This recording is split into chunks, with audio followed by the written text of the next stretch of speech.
Hi friends, പവിത്ര സീരിയലിന്റെ പുതിയ എപ്പിസോഡില് മാഷ ആകെ വിഷമിച്ച് പറമ്പിലേക്ക് പോകുന്ന അവിടെ വന്നിരിക്കുകയാണ്. കൈക്കോട്ട് കൊണ്ട് കഴിയില്ലേ. അപ്പോൾ കമല വന്നിട്ട് വയ്ക്കും, മാഷ എന്താ പെട്ടെന്ന് ഇറങ്ങിപ്പോകുന്നത്. മാഷ് പറയും, പിന്നെ എന്ത് ചെയ്യാനാ കമല, നന്ദിനിയുടെ കലാപ്രസംഗം ആസ്വദിച്ച് ഞാൻ അവിടെ നിൽക്കണമായിരുന്നു. കമല പറയും, മാഷിന് അവളോടൊന്നും സംസാരിക്കായിരുന്നില്ലേ. മാഷ് പറയും, എന്നിട്ട് എന്ത് ഫലം, അവൾ നിർത്തുന്നു തോന്നുന്നുണ്ടോ. കമല പറയും, വഴക്കുണ്ടാക്കാൻ ഒരു ചാൻസ് കിട്ടിയതുപോലെയായിരുന്നു നന്ദിനിയുടെ പെരുമാറ്റം. മാഷ് പറയും, എപ്പോഴാ അതങ്ങനെ അല്ലാതിരുന്നിട്ടുള്ളത്. കമല പറയും, ഇത്രയും കാലം ശ്രീജയായിട്ട് അവൾക്ക് വഴക്കുണ്ടായിരുന്നില്ല. എപ്പോഴും വേദയോട് മാത്രമേ എന്തെങ്കിലും പറയുന്നത് കാണിക്കുന്നതും കണ്ടിട്ടുള്ളൂ. ഇപ്പൊ ശ്രീജയാണ് വള മോഷ്ടിച്ചതെന്ന് അവൾക്ക് സ്ഥാപിച്ചെടുക്കണം എന്നുള്ള വാശി പോലെയാണ്. മാഷ് പറയും, അതിന് കാരണമുണ്ട് കമല. ഇത്രയും കാലം ശ്രീജ അവളുടെ താഴെയായിരുന്നു. ഒരു പണിക്കും പോവാതെ വീട്ടിൽ കുത്തിയിരിക്കുന്നവന്റെ ഒരു ഭാര്യ. അവളോ വല്ലപ്പോഴൊരിക്കലെങ്കിലും ചെലവിന് വേണ്ടി 1000-2000 അമ്മയുടെ കയ്യിൽ വെച്ചു കൊടുക്കുന്ന സമ്പന്നനായ ഭർത്താവിന്റെ കെട്ടിയോൾ. അവൾക്ക് മുന്നിൽ ശ്രീജ ആ വീട്ടിലെ വേലക്കാരി മാത്രമായിരുന്നു. ആ സ്ഥിതി നിന്ന് മാറിയില്ലേ. ചെറുതാണെങ്കിലും സ്വന്തമായ ഒരു ബിസിനസ് ആ കുട്ടി ആരംഭിച്ചു. അത് വിജയിപ്പിക്കാൻ വിഷം കഷ്ടപ്പെടാൻ തുടങ്ങി. മാത്രമല്ല അതിന്റെ ഫലവും കിട്ടി തുടങ്ങി. അപ്പൊ അത് എങ്ങനെയെങ്കിലും അവസാനിപ്പിച്ച് അവൾക്ക് മതിയാവും. കമലറി, എന്നാൽ നമുക്ക് നന്ദിനിയുടെ അലമാരൊന്ന് പരിശോധിച്ചാലോ മാഷെ. എനിക്ക് ബലമായ സംശയം അത് അവളുടെ കൈ തന്നെ ഉണ്ടെന്നാ. അതില്ലെന്ന് തെളിയിക്കാനാ അവൾ പരിശോധിച്ചാൻ ആവശ്യപ്പെട്ടത്. മാഷറി, ഞാനത് വിചാരിക്കാതിരുന്നിട്ടില്ല. പക്ഷെ എല്ലാവരുടെയും മുന്നിൽ വെച്ചിട്ട് പ്രതിയാവാൻ പോകുന്നത് ശ്രീജയാണെങ്കിലോ. കമലയ്ക്കും, മാഷ് എന്തായി പറയുന്നത്. ശ്രീജ ഒരിക്കലും അത് ചെയ്യില്ല, അതെനിക്ക് ഉറപ്പാണ്. മാഷ് പറയും, ആ കാര്യത്തിൽ എനിക്ക് ഉറപ്പാണ് കമല. പക്ഷെ അത്ര ഉറപ്പോടെ അവൾ സ്വന്തം അലമാര പരിശോധിക്കാൻ പറയും. ഒപ്പം മറ്റുള്ളവരുടെ പരിശോധിക്കണമെന്ന് വാശി പിടിക്കുകയും ചെയ്തതിൽ എനിക്ക് സംശയം. കമലയ്ക്കും, അവൾ എവിടെയെങ്കിലും മാറ്റി വെച്ചതാണോ. മാഷറെ, അങ്ങനെയാണെങ്കിലോ ശ്രീജയെ മനഃപൂർവ്വം കുറ്റക്കാരിയാക്കാനോ. സ്വയം പിടിച്ചു നിൽക്കാൻ ആരെങ്കിലും കുറ്റക്കാരിയാക്കണ്ടേ. ഒന്നെങ്കിൽ ശ്രീജയെ, അല്ലെങ്കിൽ വേദ. അതല്ലെങ്കിൽ അത് കണ്ടെടുക്കുന്നത് നിന്റെ അലമാരയെന്നോ തലണയ്ക്കടിയിൽ നിന്നോ ആണെങ്കിലോ. കൊടുക്കാനുള്ള മടിക്ക് നീ കാണാനില്ലെന്ന് വരുത്തി തീർത്താണെങ്കിലോ. അങ്ങനെ അവൾ സ്ഥാപിച്ചാലോ. കമല എന്നെ ഞെട്ടിപ്പോവും. അത്രയൊക്കെ വളഞ്ഞു വഴി ചിന്തിക്കുക കുട്ടി. മാഷറിയും, ഇത്തരം കാര്യങ്ങളിൽ ഏറ്റവും കൂടുതൽ വളഞ്ഞു ചിന്തിക്കുന്നവനാ നമ്മുടെ രണ്ടാമത്തെ മകൻ. അവന്റെ ഭാര്യയായിട്ട് ജീവിക്കാൻ തുടങ്ങിയിട്ട് കാലം കുറെ ആയില്ലേ. നിസ്സാര പരിശീലനം അല്ലല്ലോ കിട്ടിയിട്ടുള്ളത്. നീ ശ്രദ്ധിച്ചോന്നറിയില്ല, വള കാണാനില്ലെന്ന് നീ പറഞ്ഞു വന്ന സമയത്ത് അവിടെ ഉണ്ടായിരുന്ന നന്ദിനി അകത്തേക്ക് പോയിരുന്നു. കമലയ്ക്കാണോ, ഞാൻ ശ്രദ്ധിച്ചില്ല. മാഷറിയും, അതിനുശേഷം അതിനെക്കുറിച്ച് നമ്മൾ സംസാരിക്കുമ്പോഴാ അവള് തിരികെ വന്നത്. വന്ന ഉടനെ അവളത് ചെയ്തിട്ടില്ലെന്ന് സ്ഥാപിക്കാൻ അവൾ ശ്രമിച്ചത്. നമ്മളാരെങ്കിലും അവളാണ് എടുത്തതെന്ന് ആരോപിച്ചിരുന്നോ. അപ്പോഴേക്കും സ്വന്തം ഭാഗം ന്യായീകരിക്കാൻ അവൾ ശ്രമിച്ചത് എന്തിനാ. ഇത്രയും കാലം വല്ലപ്പോഴും എന്തെങ്കിലും പറഞ്ഞുള്ള ബഹളവും വഴക്കും അത്ര ഉണ്ടായിരുന്നുള്ളൂ. ഇപ്പോ മോഷണം വരെ തുടങ്ങി. നാട്ടുകാർക്ക് ഇടയിലെ സുധാകരൻ മാഷിന്റെ വീട്ടിലെ കാര്യങ്ങൾ ഇനി കൂടിക്കൂടി വരും. അല്ലേ കമല, വേദ വരട്ടെ മാഷേ, ഇക്കാര്യം ഇങ്ങനെ വിടാൻ പറ്റില്ല. ഇതിനൊരു തീരുമാനം ഉണ്ടാക്കിയേ മതിയാവും. മാഷ് അവിടെ എഴുന്നേറ്റ് പറയും, 2.5 പവന്റെ വളയാ. ഇപ്പോഴത്തെ വില നോക്കുകയാണെങ്കിൽ 2,00,000 മുകളിൽ. നീ കുറച്ച് കഴിഞ്ഞ് കഞ്ഞിവെള്ളമായിട്ട് വാ, ഞാൻ തോട്ടത്തിലേക്ക് പോട്ടെ എന്ന് പറഞ്ഞിട്ട് മാഷ് അവിടുന്ന് പോവാണ് കേട്ടോ. ആ അല്പസമയം കഴിഞ്ഞാലേ വിക്രവും വേദയും തിരികെ വരും. വിക്രമിന്റെ കയ്യിൽ ഡ്രസ്സ് കൊടുത്ത് വിക്രം അത് അകത്ത് കൊണ്ടുപോയി വെക്കും. വേദ നേരെ അവരുടെ ഷോപ്പിലേക്കാ പോകുന്നത്. അവിടെ അച്ഛമ്മയും പുതിയ ചേച്ചി മാത്രമേ ഉള്ളൂ. ശ്രീചേർത്തി എവിടെ. അച്ഛൻ പറയും, ഒന്നും പറയണ്ട മോളെ, രാവിലെ തന്നെ നന്ദിനി ബഹളം വെച്ച് എല്ലാം കുഴപ്പത്തിലാക്കി. എന്തു പറ്റി. അപ്പൊ അച്ഛൻ പറയും, വിശ്വ അച്ഛനോട് കുറച്ച് പൈസ ചോദിച്ചു. കമലയുടെ കയ്യിലൊരു വള ഇരിപ്പുണ്ട്, തരാന്ന് പറഞ്ഞു നോക്കിയപ്പോൾ അത് കാണുന്നില്ല എന്ന് പറഞ്ഞ് അവിടെ സംഭവിച്ചതെല്ലാം അച്ഛമ്മ വേദയോട് പറയണേ. ഇതെല്ലാം കേട്ട് വേദ ഞെട്ടിപ്പോവും. എന്നിട്ട് ശ്രീചേർത്തിയുടെ ഇവിടെ ഉണ്ടായിരുന്നു, തീരെ മൂടില്ലെന്ന് പറഞ്ഞ അകത്തേക്ക് പോയി. പുറത്തുനിന്ന് പണിക്ക് വന്ന ദിവസം തന്നെ ഇങ്ങനെ ആയല്ലോ മോളെ. അത് കാര്യാക്കണ്ട അച്ഛമ്മേ. എന്നാ പണിക്ക് വന്ന ആള് പറയണേ, ഞാൻ നിന്നാ ജോണീസ് ബേക്കറി ഇപ്പൊ 2 ആയില്ലേ. ഗോപിച്ചേട്ടൻ നടത്തിയപ്പോ 2 മൂപ്പരും മക്കളും കൂടെ നന്നായി പോയതാ. അവരുടെ കല്യാണം കഴിഞ്ഞതോടെ 2 2ആയി. ഒന്ന് സോമീസ്, രണ്ടാമത്തെ ന്യൂ സോമീസ്. ഫലത്തില് 2 സ്ഥലത്തെയും കച്ചവടം പോയി. അച്ഛൻ പറയും, നീ ഇപ്പൊ പറഞ്ഞതുപോലെ ഇവിടത്തെ കാര്യവും പുറത്തു പോയി പാടി നടക്കണം കേട്ടോ അംബികെ. അപ്പൊ അവര് പറയും, ഞാനൊന്നും പറയുന്നില്ലേ. അപ്പൊ അച്ഛൻ പറയും, ശ്രീജാത്തന്റെ മോളത്തേക്ക് ചെല്ലേ, സമാധാനിപ്പിച്ച് കൂട്ടിക്കൊണ്ടുപോവാ. കടകളിലേക്ക് ഡിസ്ട്രിബ്യൂഷൻ കൊണ്ടുപോകാൻ സമയമായി, എല്ലാം ഒന്ന് എഴുതി വെക്കണം. ശരി അച്ഛമ്മേന്ന് പറഞ്ഞ വേദ അവിടുന്ന് പോകും. അങ്ങനെ വേദ അവിടെ നിന്ന് ഇറങ്ങുമ്പോ വിക്രം എന്ന് വിളിക്കുമ്പോ വിക്രം റൂമിൽ നിന്ന് പുറത്തേക്ക് വരും. വന്നേ, ഒരു കാര്യമുണ്ട് എന്ന് പറഞ്ഞിട്ട് ഹാളിലേക്ക് പോവും. നന്ദിനി അവിടെ എന്തോ ചെയ്യണേ കിച്ചണിലെ. ശ്രീചേർത്തി അവിടെ നിന്ന് കരയണേ. വേദയ്ക്കും, എന്തു പറ്റി ശ്രീചേർത്തി. ഇവിടെ ഇപ്പൊ ആദ്യമായിട്ടൊന്നുമല്ലോ സംഭവിക്കുന്നത്. അമ്മ പറഞ്ഞ പോലെ വളം മിസ്സായിട്ടുണ്ടെങ്കിൽ അത് ആരോ എടുത്തിട്ടുണ്ട്. അതൊന്നും ചോദ്യം ചെയ്ത് തെളിയിക്കാവുന്നതല്ലേ ഉള്ളൂ. നന്ദിനി പറയും, സംശയിക്കാനാണെങ്കിൽ എല്ലാരും സംശയിക്കാലോ. വേണമെങ്കിൽ വേദയെയും സംശയിക്കാം. വേദ അറിയില്ലെന്ന് ഞാൻ പറഞ്ഞില്ലല്ലോ. നമുക്കൊരു കാര്യം ചെയ്യാം, പോലീസിലൊരു പരാതി കൊടുക്കാം. നന്ദിനി പറയും, ആ. അപ്പോഴേക്കും പോലീസിലോ എന്ന് വെച്ച് വിനായകൻ അങ്ങോട്ട് വരും. വേദ പറയും, അതെ, അതിലെ വിനായകൻ ചേട്ടൻ നല്ലത്. വെറുതെ എല്ലാവരെയും സംശയ ദൃഷ്ടിയിൽ നിർത്തേണ്ട കാര്യമില്ലല്ലോ. വിനായകൻ പറയും, ഹേയ്, പോലീസ് വരേണ്ട കാര്യമൊന്നുമില്ല വേദ.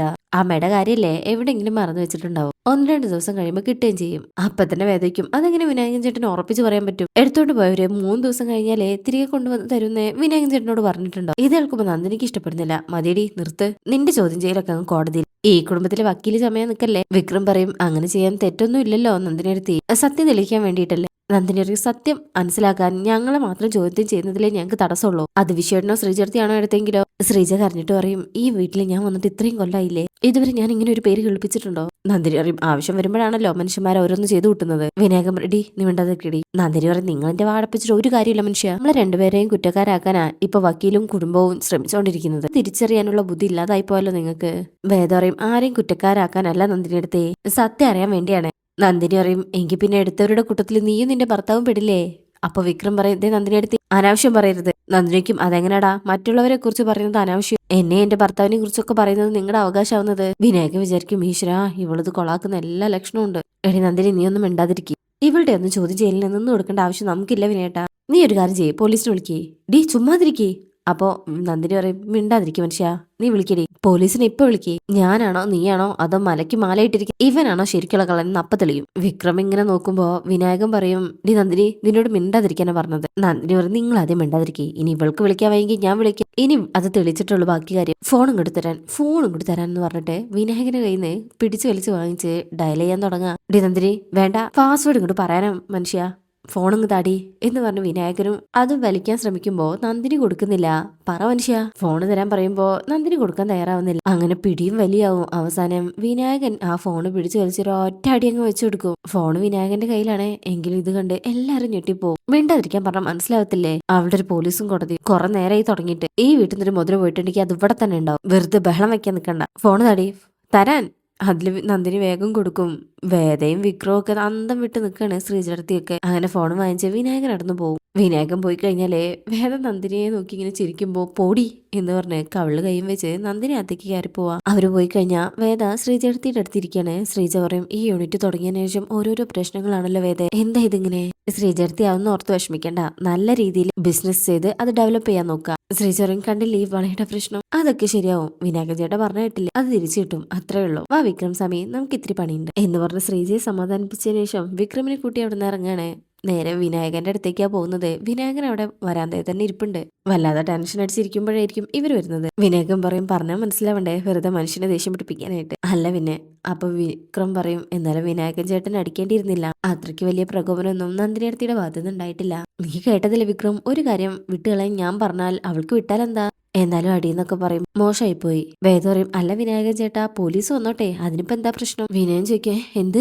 വേദ പറയും അല്ല പോലീസിനെ വിളിക്കാൻ പോയപ്പോഴാണല്ലോ വിനായകൻ ചേട്ടൻ നിയന്ത്രണം വിട്ടത്, പോലീസ് വന്നോട്ടെ അതിനെന്താ പ്രശ്നം? വിനായകൻ ആകെ പേടിച്ചിട്ടുണ്ട്. വെറുതെ എന്തിനാ ആവശ്യമില്ലാത്ത കാര്യത്തിന് പോലീസിനെ വിളിച്ചു വരുത്തുന്നത്? ഈ വീട്ടിലെ സ്വർണ്ണമല്ലേ, അമ്മ മറന്നയക്കും, അത് ഇവിടെ തന്നെ കാണും. വേദയ്ക്കും അതെന്താ വിനായകൻ ചേട്ടൻ അത്രയ്ക്ക് ആത്മവിശ്വാസം? വിനായകൻ പറയും എന്താ വേദ ഇങ്ങനെയൊക്കെ ചോദിക്കുന്നത്, ഈ വീട്ടിലത് ആര് മോഷ്ടിക്കാനാ? വിഷൻ ചേട്ടൻ അങ്ങനെ ചെയ്യുന്നു തോന്നുന്നുണ്ടോ? ഒരിക്കലും ചെയ്യില്ല. റോഡിന്ന് പണം കളഞ്ഞു കിട്ടിയാൽ പോലും അത് തേടി പിടിച്ച് ഉടമയ്ക്ക് കൊണ്ടുകൊടുക്കുന്ന ശീലാണ് വിഷേട്ടന്. പിന്നെയുള്ളത് ഇവനാ, നീ അറിയോടാ? അപ്പോഴേക്കും വിക്രം ചിരിക്കും, കണ്ടില്ലേ അവൻ ചെയ്യില്ലെന്ന്. അപ്പൊ തന്നെ വിക്രമിന് ആളെ മനസ്സിലായി വേദയ്ക്കും.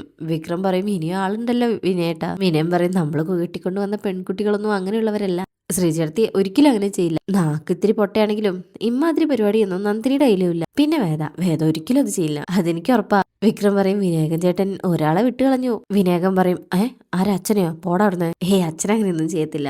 വേദ പറയും ഇത്രയായിട്ടും ഇങ്ങനെ നിൽക്കാനുള്ള വിനായകൻ ചേട്ടന്റെ മിടുക്കുണ്ടല്ലോ, അത് ഞാൻ സമ്മതിച്ചു. എന്തായാലും വിനായകൻ ചേട്ടൻ നേരത്തെ പറഞ്ഞ ആൾക്കാരൊന്നും അല്ലെന്ന് ഇപ്പൊ ഉറപ്പായി. വിക്രം പറയും അപ്പൊ പിന്നെ തനിക്കതങ്ങ് തുറന്ന് സമ്മതിച്ചുവിടോ. വിനായകൻ ഒന്നും അറിയാത്ത പോലെ നിൽക്കുമ്പോ വേദ പറയും വേണ്ട വിക്രം, നന്ദിനി അടുത്ത് പറഞ്ഞതുപോലെ പോലീസ് വരട്ടെ. ഇത്രയും കാലം പോലീസ് അടിപിടി കേസിലെ വിക്രമിനെ തേടിയല്ലേ വന്നിരുന്നത്, ഇനി അതൊരു മോഷണ കേസിൽ വിനായകൻ ചേട്ടനെ തെരഞ്ഞാവട്ടെ അല്ല ചേട്ടാ. വിനായകൻ പറയും അയ്യോ വേദേ. വിക്രം പറയും വെറുതെ പറഞ്ഞു നിൽക്കല്ലേ വിനായകൻ ചേട്ടൻ, നിങ്ങളുടെ മുഖം പറയുന്നുണ്ട് അതെടുത്തത് നിങ്ങളാണെന്ന്. വേദ പറയും എന്തോ ആവശ്യത്തിന് വേണ്ടി വിനായകൻ ചേട്ടൻ കുറച്ച് ദിവസത്തേക്ക് അതെടുത്ത് മറച്ചു, അതുകൊണ്ടാണ് അമ്മ എവിടെയെങ്കിലും മറന്നു വെച്ചതാവും, 1-2 ദിവസത്തിനുള്ളിൽ അത് കിട്ടുന്ന വിനായകൻ ചേട്ടൻ ഉറപ്പിച്ചു പറഞ്ഞത്. വിക്രം പറയും പക്ഷെ അതിനിടയിലെ ഇന്ന് ഇങ്ങനൊരു സംഭവം നടക്കുന്നു വിചാരിച്ചില്ല അല്ലേ, എല്ലാ തരികിടകളും നിങ്ങളിൽ ഒരാളിലും മാത്രമായിട്ട് വരുന്നത് എങ്ങനെയാ ചങ്ങാതി? വേദ പറയും ഇനി എന്തായാലും പോലീസിനെ വിളിക്കാം അല്ലേ? അപ്പൊ വിക്രം പറയും അതെ, അല്ലാതെ പിന്നെ എന്താ വഴി? അപ്പൊ വിനായകൻ പറയും ഡാ വിക്രം പ്ലീസ്. വിക്രം ചോദിക്കും അപ്പൊ എടുത്തത് ചേട്ടൻ തന്നെയല്ലേ? വിനായകൻ തല താഴ്ത്തിക്കൊണ്ട് പറയും അതെ. വേദ പറയും തെളിയിച്ചു പറ. വിനായകൻ പറയും അതെ. വിക്രം പറയും എങ്കിൽ അച്ഛനും അമ്മയും വരുമ്പോ അതങ്ങ് ഏറ്റു പറഞ്ഞോളണം കേട്ടല്ലോ. വിനായകൻ പറയും 2 ദിവസം കഴിഞ്ഞാൽ ഞാൻ തന്നെ തിരിച്ചെടുത്തോളാം. വിക്രം പറയും 2 ദിവസം കഴിയുമ്പോഴല്ലേ, അത്രയും സമയം നന്ദിനിയത്തിയുടെ ആരോപണം നിൽക്കുമല്ലോ, ആ പാവം ശ്രീചേർത്തി നിങ്ങൾ കാരണം അനുഭവിക്കേണ്ട. വിനായകൻ ഒന്നും ഉണ്ടാക്കുമ്പോ വേദ പറയും പറയാൻ ബുദ്ധിമുട്ടാണെങ്കിൽ പറഞ്ഞോ, ഞാൻ എല്ലാ കാര്യം അച്ഛനോട് വിശദമായി പറഞ്ഞോളാം. വിനായകൻ പറയും അയ്യോ വേണ്ട, ആ കാര്യം പറഞ്ഞാൽ അച്ഛന്റെ നിലപാട് എന്തായിരിക്കും ഊഹിക്കാലോ എന്ന് വേദ പറയുമ്പോ വിനായകൻ പറയും ഞാൻ തന്നെ അച്ഛനോട് പറഞ്ഞോളാം. വിക്രവും വേദയും പറയും ഓക്കെ തൽക്കാലം പുറത്തേക്കൊന്നും പോകാതെ അവര് വരുന്നവരെ അകത്ത് ചെന്നിരിക്കെ. വാ വിക്രം എന്ന് പറഞ്ഞ് അവരവിടുന്ന് പോവാ. വിനായകനാകെ ഭ്രാന്ത് പിടിച്ച അവസ്ഥയിൽ തല ചൊറിഞ്ഞ് നിൽക്കുകയാണ് അവിടെ. ശേഷം പിന്നീട് കാണിക്കുന്നത് അല്പസമയം കഴിയുമ്പോൾ പറമ്പിലെ പണി കഴിഞ്ഞ് മാഷും കമലയും കൂടെ അങ്ങോട്ട് വരും. അപ്പം തന്നെ വേദ പറയും, അമ്മേ വള കിട്ടിയിട്ടോ. അത് കേൾക്കുമ്പോ അമ്മ ഞെട്ടും. കിട്ടിയോ? അത് ഇവിടെ തന്നെ ഉണ്ടായിരുന്നു. അമ്മയ്ക്കോ? അതെയോ, ഞാൻ എല്ലായിടത്തും നോക്കിയാണല്ലോ. ഇത് കേട്ട് മാഷും വേഗത്തിൽ അങ്ങോട്ട് വരും. അതെ, അലമാര തന്നെ ഉണ്ടായിരുന്നോ? അതൊക്കെ ഉണ്ട്, നിങ്ങൾ നിൽക്ക്. അപ്പോഴേക്കും വേദ ശ്രീജേർത്തി അച്ഛമ്മേ എന്ന് വിളിക്കുമ്പോൾ അവരെല്ലാരും നോക്കും. അമ്മയുടെ വള കിട്ടി. അത് ഇവിടെ തന്നെ ഉണ്ടായിരുന്നു. അമ്മയുടെ വള കിട്ടീന്നേ. ഇത് അകത്തുനിന്ന് നന്ദിനിയും കേൾക്കുക. ഇങ്ങോട്ട് വാ ശ്രീചേർത്തി എന്ന് പറയുമ്പോ ശ്രീചേർത്തിയും അതുപോലെ തന്നെ അകത്തുനിന്ന് നന്ദിനിയും പുറത്തേക്ക് വരും. ജോലിക്കുന്ന സ്ത്രീ പറയും, അത് നല്ല കാര്യമാണല്ലോ. രാവിലത്തെ പ്രശ്നം തീർന്നു. തുണിക്ക് അടിയിൽ എവിടെയെങ്കിലും കൊണ്ടുവച്ച് കാണും. അങ്ങനെ എല്ലാരും കൂടെ ഹാളിലേക്ക് പോവാണേ. വേദാകത്ത് നിന്നിട്ട് കസാര ഇട്ടിട്ട് പറയും, അച്ഛൻ ഇരിക്കും, അമ്മ ഇരിക്കുന്നു പറഞ്ഞ ഒരു ചേറിട്ട് അമ്മയ്ക്കും കൊടുക്കുക. അങ്ങനെ എല്ലാരും വരും. അച്ഛമ്മയ്ക്കും, അല്ല എവിടെന്നാ കിട്ടിയത്? കമൽ എവിടെയെങ്കിലും മറന്നു വെച്ചതാണോ? ഏയ് അല്ല, അതെവിടെയാണെന്ന് നിങ്ങളോട് എല്ലാവരോടും നേരിട്ടതാ അദ്ദേഹം പറയും. വിക്രം സ്വാമി. അപ്പോ വിക്രം അങ്ങോട്ട് വരണേ. വിക്രമിനെ കാണുമ്പോ എല്ലാരും ഞെട്ടും. നന്ദിനിക്ക് സന്തോഷാവും. വിക്രം ആവുന്നുള്ള മട്ടില്ല നന്ദിനി നിൽക്കണം. അപ്പം വിക്രം പിന്നിലേക്ക് നോക്കുമ്പോ വിനായകം വരുന്നുണ്ടാവും. ഇപ്പൊ എല്ലാവരും കൺഫ്യൂഷൻ ആവും. പരസ്പരം നോക്കുക. അങ്ങനെ വേദ പറയും, എന്താ സംഭവിച്ചതെന്ന് പറഞ്ഞോളൂ വിനായകൻ ചേട്ടൻ. വിനായകൻ നടുക്കിലേക്ക് നിൽക്കും. നന്ദിനിക്കൊന്നും മനസ്സിലാവുന്നില്ല. അങ്ങനെ വിനായകൻ പറയും, അമ്മേ എനിക്ക് പറയാൻ പറ്റിയില്ല, അത്രമാത്രം അത്യാവശ്യം ഉണ്ടായിരുന്നു. മാഷ് പറയും, കാര്യം തെളിച്ചു പറയടാ. ഞാനും ഫ്രണ്ട്സും കൂടെ ഒരു സ്ഥലം വാങ്ങുന്ന പരിപാടി ഉണ്ടായിരുന്നു. അഡ്വാൻസ് കൊടുക്കണമായിരുന്നു. ഇന്നലെ എഴുതേണ്ട ദിവസം എന്റെ മുഴുവനും ചേർത്തിട്ടുണ്ടായിരുന്നില്ല. വിചാരിച്ച പണം കിട്ടാൻ ഇനി 2 ദിവസം പിടിക്കും. അപ്പൊ ഒരു അഡ്ജസ്റ്റ്മെന്റിന് വേണ്ടി എന്ന് പറഞ്ഞ് നിൽക്കുമ്പോ അച്ഛമ്മയൊക്കെ ആകെ ഞെട്ടിപ്പോവും. നന്ദിനിയാണെങ്കിൽ ഊരയ്ക്ക് കൈയും വെച്ച് മുഖം പൊത്തിയ അവസ്ഥയിൽ നിൽക്കുക. മാഷ് വയ്ക്കും, ഒരു അഡ്ജസ്റ്റ്മെന്റിന് വേണ്ടി ഞാനതെടുത്ത് പണയം വെച്ചു. ഇത് കേൾക്കുന്നതും മാഷ് ദേഷ്യത്തിൽ എഴുന്നേറ്റ് ഒരൊറ്റ അടി വെച്ച് കൊടുക്കുക വിനായകന്. എല്ലാരും ഞെട്ടിപ്പോവും. നീ ഇപ്പൊ പറഞ്ഞത് കല്ല് വെച്ച നുണയാണെന്ന് എനിക്കറിയാം. വിനായകൻ പറയും, അല്ലച്ചാ. മാഷ് പറയും, ഞാനിപ്പോ തല്ലിയത് നീ ആരോടും പറയാതെ ആ വള എടുത്ത് പണം വെച്ചതിന് മാത്രമല്ല, അതിന്റെ പേരിൽ ഇവിടെ ഒരുപാട് പേരെ നിന്റെ ഭാര്യ സംശയത്തിന് മുന്നിൽ നിർത്തി. അതിന് കൂടിയാണ്. നന്ദിനി തല താഴ്ത്തി നിൽക്കുക. മാഷ് പറയും, 2 ദിവസം, 2 ദിവസത്തിനുള്ളിൽ ആ വള ഇവിടെ കിട്ടിയേക്കണം. ഇല്ലെങ്കിൽ വിനായകൻ പറയും, എടുത്തരാച്ചാ. അതും പറഞ്ഞ് മാഷ് അവിടുന്ന് പോകും. അപ്പൊ വിശ്വം പറയും, എടാ വിനായക, പൈസയ്ക്ക് ആവശ്യം ഉണ്ടായിരുന്നെങ്കിൽ അമ്മയോട് ചോദിച്ചാൽ പോരായിരുന്നോ? അമ്മ തരില്ലേ?